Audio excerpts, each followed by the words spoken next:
여러분, 오늘 아침 일어나서 습관적으로 물 한 잔 드셨습니까? 당장 멈추셔야 합니다. 그 사소한 습관 하나가 여러분의 콩팥을 망가뜨리고 결국은 평생 기계에 의존해 투석을 하며 살게 만들 수 있다는 사실 알고 계셨습니까?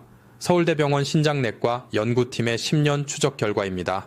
우리 60세 이상 어르신 10명 중 7명이 매일 아침 콩팥을 죽이는 행동을 하고 있다고 경고했습니다. 더 무서운 사실이 있습니다. 콩팥은 침묵의 장기라서 70%가 망가질 때까지 비명조차 지르지 않습니다. 저는 지난 30년간 대학병원 신장내과에서 매일 수많은 환자들의 마지막을 지켜봤습니다. 투석실에 누워 진작 알았더라면 하며 후회하는 분들을 볼 때마다 의사로서 가슴이 찢어집니다. 그래서 오늘 병원에서는 돈이 안 된다며 알려주지 않는 자연 치유 비법을 공개하러 나왔습니다. 비싼 보약도 아니고 위험한 수술도 아닙니다. 바로 여러분 부엌 찬장에 있는 꿀 한 스푼입니다. 겨우 꿀이라고 하며 비웃지 마십시오. 하지만 이 간단한 것이 의료계를 놀라게 했습니다. 혹시 요즘 소변을 보면 거품이 비누처럼 일지 않습니까? 자고 일어나면 눈꺼풀이나 발목이 퉁퉁 붓고 밤마다 화장실 가느라 잠을 설치시죠. 허리가 끊어질 듯 아프고 만사가 귀찮으신가요? 이게 단순히 늙어서 그런 것이 아닙니다. 여러분의 콩팥 필터가 찢어져서 걸러내야 할 단백질이 몸 밖으로 다 빠져나가고 있다는 응급 신호입니다. 오늘 제가 알려드릴 내용은 5가지입니다. 첫째, 꿀이 망가진 콩팥 필터를 복구하는 기적의 원리. 둘째, 신장 기능을 갉아먹는 최악의 꿀 섭취, 실수 3가지. 셋째, 꿀 섭취의 황금 시간대 3가지. 넷째, 절대 피해야 할 섭취 실수. 다섯째, 꿀을 먹으면 안 되는 사람은 누구인가. 끝까지 보시면 여러분은 더 이상 밤에 화장실 때문에 깨지 않고 붓기 없는 가벼운 아침을 맞이하게 될 것입니다. 지금 바로 시작합니다. 자, 이제 본격적으로 꿀이 망가진 콩팥 필터를 어떻게 되살리는지 그 비밀을 낱낱이 파헤쳐 보겠습니다. 하지만 그 전에 여러분은 아마 제 멱살을 잡고 이렇게 묻고 싶으실 겁니다. 의사 양반 꿀은 결국 설탕 덩어리 아닌가? 우리 노인들은 단 음식을 피해야 콩팥이 안 망가진다고 하던데 당신 지금 제정신인가? 네, 여러분의 걱정 충분히 이해합니다. 저도 30년 전 레지던트 시절에는 환자들에게 무조건 단 것은 입에도 대지 말라고 소리쳤던 깐깐한 의사였습니다. 바로 이것이 현대의학의 맹점입니다. 우리가 병원에서 배우는 교과서에는 설탕과 꿀을 똑같은 단순당으로 분류합니다. 하지만 제가 임상 현장에서 직접 목격한 진실은 정반대였습니다. 여러분이 드시는 정제된 하얀 설탕은 혈관을 긁어내고 콩팥 사구체에 염증을 일으키는 무서운 독극물이 맞습니다. 그건 마치 불꽃놀이처럼 순식간에 타올랐다가 재만 남기는 가짜 에너지입니다. 반면에 천연꿀은 다릅니다. 꿀은 단순한 설탕물이 아닙니다. 벌들이 수천 송이의 꽃을 찾아다니며 모아온 이 황금색 액체 속에는 180여 가지가 넘는 살아있는 효소와 비타민 그리고 미네랄이 농축되어 있습니다. 이것은 장작불처럼 은은하게 타오르며 콩팥 세포 하나하나에 힘을 불어넣는 진짜 에너지원입니다. 실제로 꿀 속에 들어있는 항산화 성분은 콩팥의 미세 혈관에 낀 녹을 닦아내는 청소부 역할을 합니다. 우리가 늙어서 기운이 없고 소변 줄기가 약해지는 이유는 콩팥이 에너지가 없어서 일을 못하기 때문입니다. 이때 설탕을 먹으면 콩팥이 미쳐 날뛰지만 꿀을 먹으면 콩팥이 조용히 힘을 얻습니다. 이것은 단순한 민간요법이 아닙니다. 이미 수많은 국제 학술지에서 꿀의 한겸증 효과와 조직 재생 능력을 입증하고 있습니다. 그렇다면 도대체 꿀의 어떤 성분이 죽어가는 콩팥을 살려낸다는 것일까요? 지금부터 그 구체적인 기적의 메커니즘을 하나씩 설명해 드리겠습니다. 이 내용을 듣고 나면 여러분은 꿀단지를 다시 보게 될 것입니다. 자, 그렇다면 꿀이 도대체 어떻게 우리 몸속의 정수기인 콩팥을 고쳐 쓴다는 것인지 의학적으로 명확하게 설명해 드리겠습니다. 여러분이 이 원리를 이해하셔야만 믿음이 생기고 꾸준히 실천하실 수 있습니다. 꿀이 콩팥을 살리는 기적의 원리는 크게 3가지로 요약할 수 있습니다. 첫 번째 효과는 바로 사구체의 염증을 닦아내는 강력한 항산화 작용입니다. 우리 콩팥에는 네프론이라는 미세한 필터가 무려 100만 개나 들어있습니다. 이 필터는 마치 아주 가는 채와 같아서 혈액 속의 찌꺼기는 걸러내고 좋은 영양분은 다시 몸으로 돌려보냅니다. 그런데 나이가 들고 혈압이 높으면 이 필터에 활성산소라는 독성 물질이 달라붙어 녹이 슬기 시작합니다. 필터가 녹이 슬면 구멍이 막히거나 찢어져서 결국 소변으로 단백질이 줄줄 새어나오는 단백뇨가 발생합니다. 바로 이때 꿀 속에 들어있는 플라보노이드와 폴리페놀 성분이 투입됩니다. 이 성분들은 혈관을 타고 콩팥으로 들어가서 필터에 달라붙은 녹을 제거하고 염증을 가라앉히는 소방수 역할을 합니다. 실제로 동물 실험 결과 꿀을 꾸준히 섭취한 그룹은 그렇지 않은 그룹에 비해 콩팥 세포의 손상이 현저히 줄어들고 사구체 여과율이 개선된 것으로 나타났습니다. 두 번째 효과는 콩팥의 부담을 덜어주는 청정 에너지 공급입니다. 콩팥은 우리 몸에서 심장 다음으로 일을 많이 하는 장기라서 엄청난 에너지가 필요합니다. 그런데 우리가 흔히 먹는 밥이나 빵 같은 탄수화물은 소화 과정에서 많은 찌꺼기를 남겨 오히려 콩팥을 피곤하게 만듭니다. 반면에 꿀은 이미 벌들에 의해 한번 분해된 단당류라서 소화 과정 없이 즉시 혈관으로 흡수되어 콩팥 세포가 바로 가져다 쓸 수 있는 최상급 연료가 됩니다. 마치 매연이 심한 경유차에 넣는 연료와 깨끗한 전기차 에너지의 차이라고 보시면 됩니다. 콩팥이 깨끗한 에너지를 공급받으면 노폐물을 걸러내는 힘이 다시 좋아져서 몸의 붓기가 빠지고 피로가 사라지는 것입니다. 세 번째 효과는 천연항생제 역할입니다. 우리 노년기에 콩팥을 망가뜨리는 숨은 주범 중 하나가 바로 요로감염입니다. 소변리를 타고 세균이 거꾸로 올라가서 콩팥에 고름을 만드는 것입니다. 꿀에는 글루코스 산화 효소라는 특별한 성분이 들어있는데 이것은 몸속에서 소량의 과산화수소를 만들어냅니다. 이것이 콩팥과 방광에 있는 나쁜 세균들을 죽이고 세균이 살 수 없는 환경을 만듭니다. 항생제 내성 걱정 없이 우리 몸의 방어막을 튼튼하게 만들어주는 것입니다. 이처럼 꿀은 단순한 식품이 아니라 콩팥을 위한 종합 영양제이자 치료제입니다. 하지만 아무리 좋은 약도 먹는 때가 있는 법입니다. 지금부터 여러분의 콩팥 나이를 10년 젊게 만들어줄 꿀 섭취의 골든타임 3가지를 공개하겠습니다.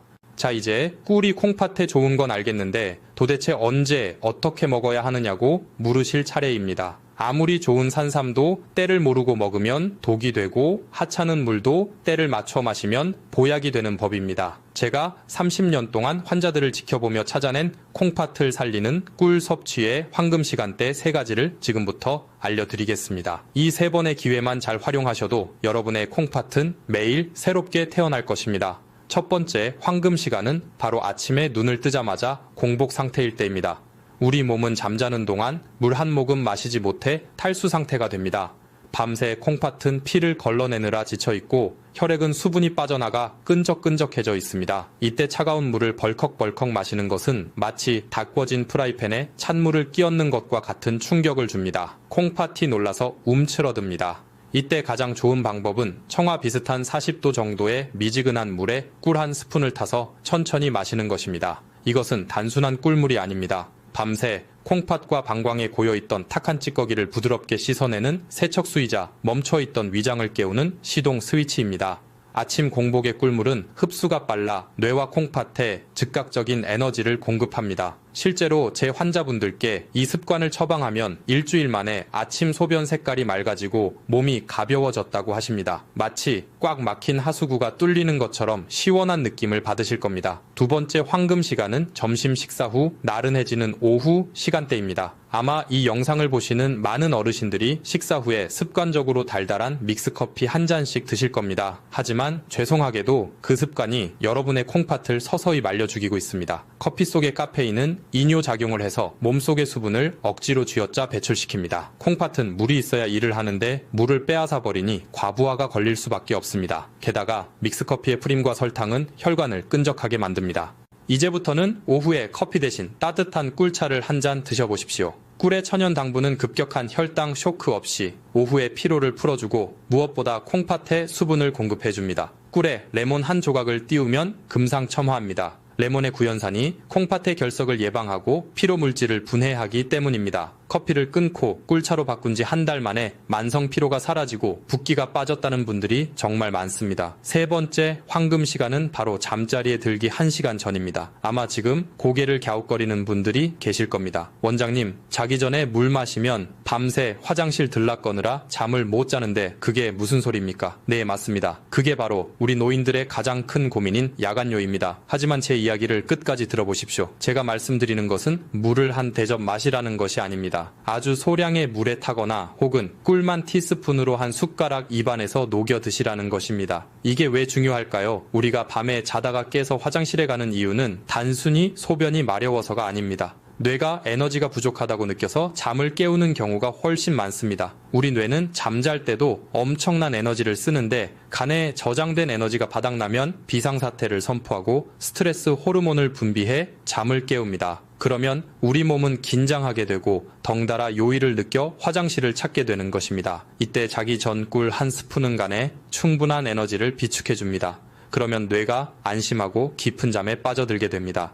깊은 잠을 자야 한긴요, 호르몬이라는 것이 나와서 소변을 억제합니다. 즉, 꿀이 수면제 역할을 해서 콩팥도 푹 쉬게 해주는 것입니다. 실제로 밤마다 4-5번씩 깨던 환자분이 자기 전 꿀 한 스푼 요법을 실천하고 나서 화장실 가는 횟수가 한 번으로 줄거나 아예 아침까지 푹 주무시게 된 사례가 너무나 많습니다. 밤새 콩팥이 쉬어야 낮에 다시 피를 걸러낼 힘이 생깁니다. 여러분, 이 3가지 시간대를 꼭 기억하십시오. 아침에는 씻어내기 위해, 오후에는 채워주기 위해, 그리고 밤에는 쉬게 하기 위해 꿀을 드시는 것입니다. 돈이 드는 것도 아니고 힘든 일도 아닙니다. 그저 습관만 조금 바꾸면 됩니다. 하지만 아무리 좋은 꿀도 잘못된 방법으로 먹으면 오히려 독이 될 수 있습니다. 다음으로 제가 말씀드릴 내용은 정말 중요합니다. 많은 분들이 실수하고 계신 꿀 섭취의 치명적인 문제점 3가지를 짚어드리겠습니다. 이 부분을 놓치시면 앞의 노력들이 물거품이 될 수 있으니 더욱 집중해 주시기 바랍니다. 앞서 말씀드린 3가지 황금 시간대를 잘 지키시더라도 지금부터 말씀드릴 이 3가지 실수를 범하신다면 모든 노력은 물거품이 되고 오히려 콩팥을 망가뜨리는 지름길이 될 수 있습니다. 꿀이 몸에 좋다는 말만 믿고 무턱대고 드시다가 응급실에 실려 오시는 분들을 볼 때마다 제 가슴이 너무나 아픕니다.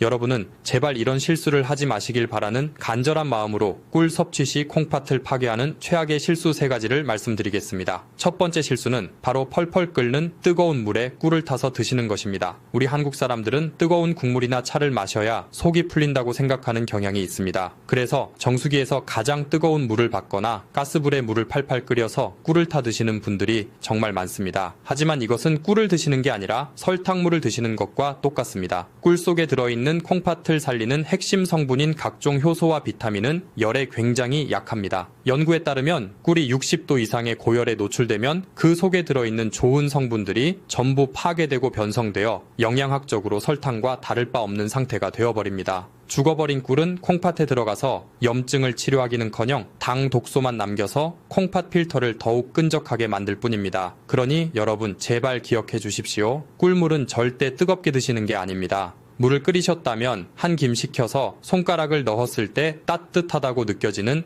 약 40도 정도의 온도에서 꿀을 타셔야 합니다. 그래야 꿀 속의 효소가 살아 움직이며 여러분의 콩팥을 청소해 줄 수 있습니다. 두 번째 실수는 욕심을 부려 너무 진하게 드시거나 많이 드시는 것입니다. 아무리 좋은 약도 과하면 독이 됩니다. 어떤 분들은 꿀이 몸에 좋다고 하니 밥숟가락으로 듬뿍 퍼서 하루에도 몇 번씩 드시거나 물에 아주 진하게 타서 드십니다.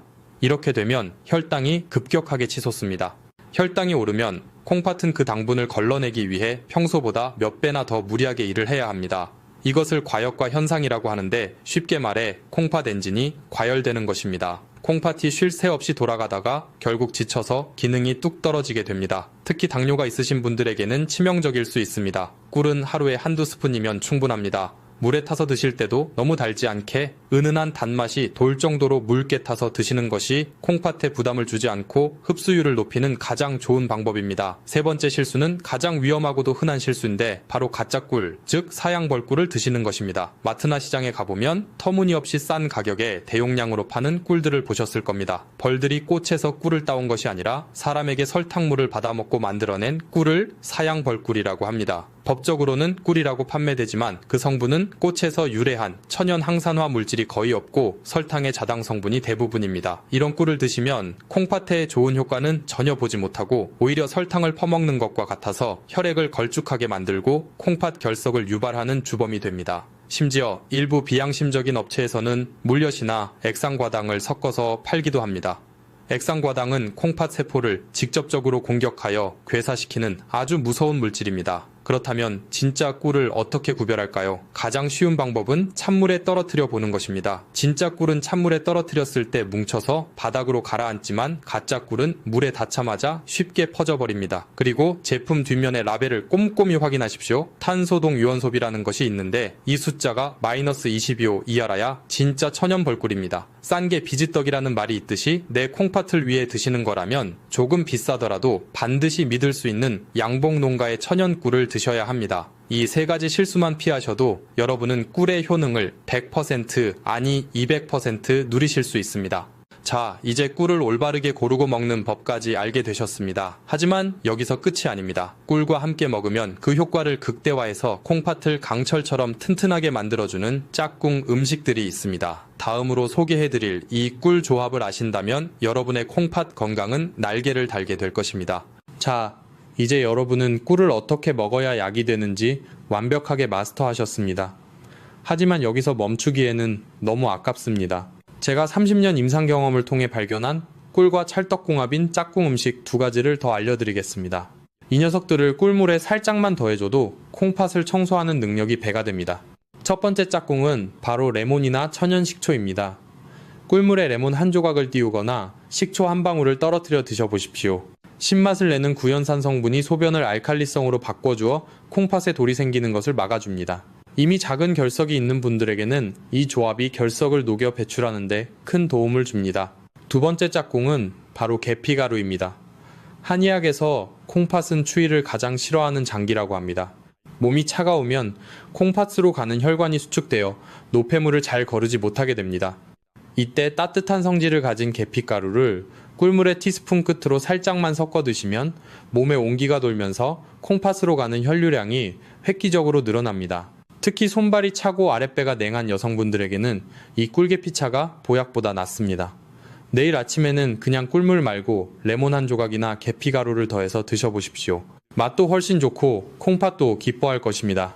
하지만 아무리 좋은 음식도 체질에 안 맞으면 독이 될 수 있겠죠. 마지막으로 꿀을 절대 드시면 안 되는 분들에 대해 아주 냉정하게 말씀드려야겠습니다.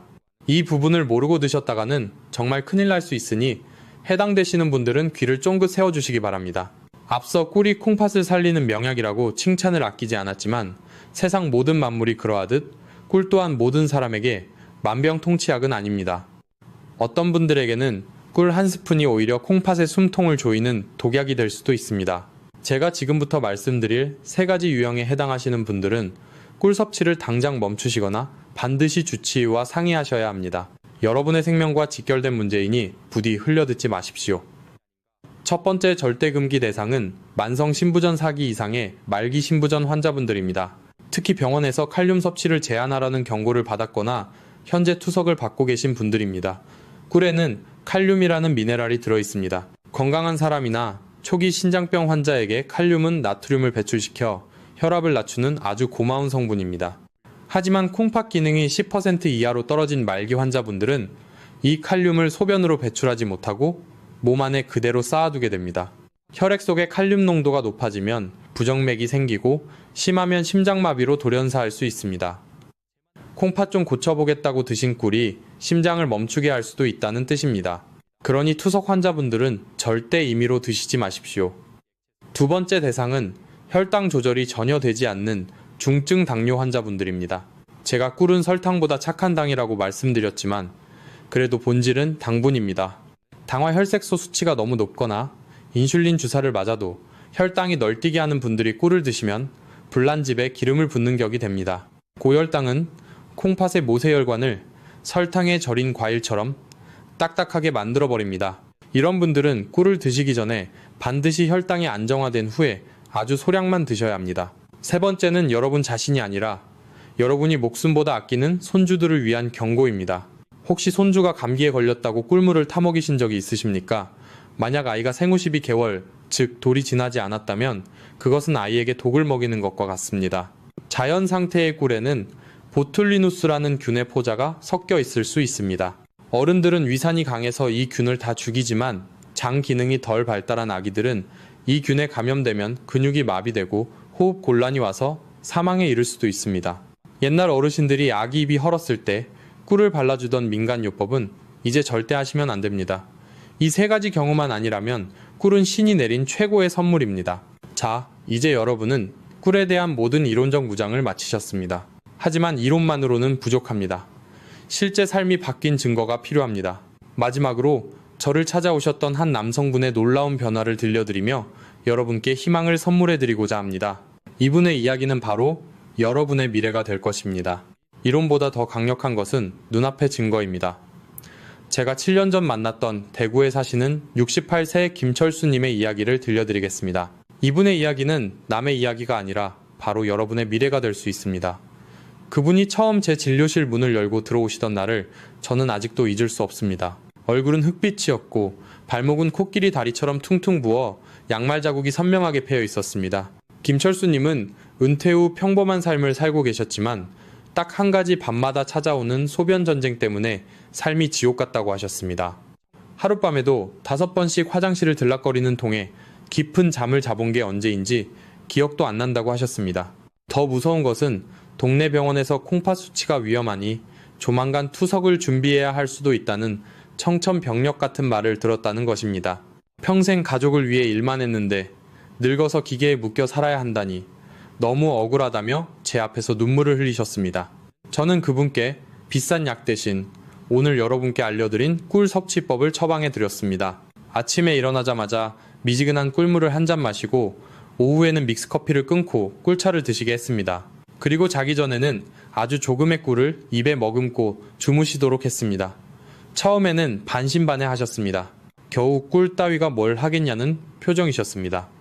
하지만 지푸라기라도 잡는 심정으로 딱 한 달만 해보시라고 설득했습니다. 결과는 어땠을까요? 기적은 조용히 찾아왔습니다. 일주일이 지나자 아침 소변에 가득했던 거품이 눈에 띄게 줄어들기 시작했습니다. 2주가 지나자 밤에 화장실 가는 횟수가 5번에서 2번으로 줄었고 아침에 일어날 때 머리가 맑아졌다고 전화를 주셨습니다. 그리고 대망의 한 달 뒤 다시 병원을 찾았을 때 김철수님의 얼굴에는 화색이 돌고 있었습니다. 무엇보다 퉁퉁 부었던 발목이 날렵해졌고 검사 결과 치솟던 크레아티닌 수치가 더 이상 오르지 않고 안정권에 머물러 있었습니다. 의사로서 가장 보람찬 순간이었습니다. 지금 김철수님은 어떻게 지내실까요? 70대 중반이 되셨지만 여전히 투석기 없이 건강하게 등산을 다니십니다. 꿀 한 스푼이 죽어가던 콩팥의 불씨를 다시 살려낸 것입니다. 김철수님의 이야기는 특별한 기적이 아닙니다.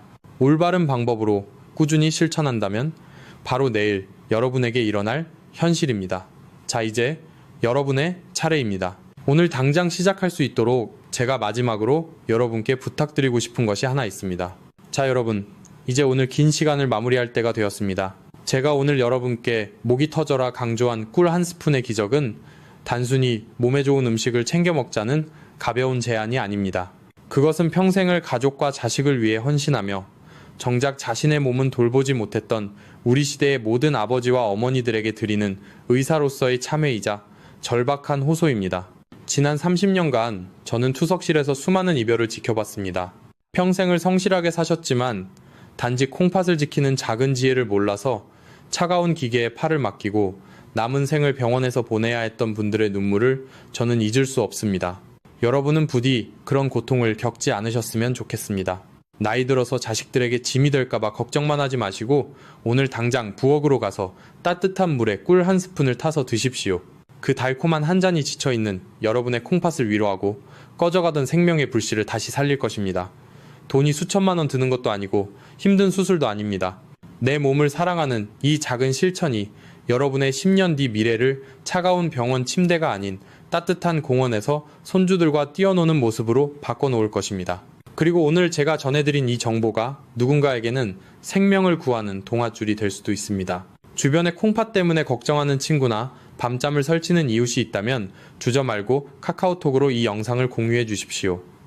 좋은 것은 나눌수록 커지는 법입니다. 여러분의 공유 버튼 한 번이 뇌졸중과 투석의 공포로부터 소중한 사람을 지켜낼 수 있습니다.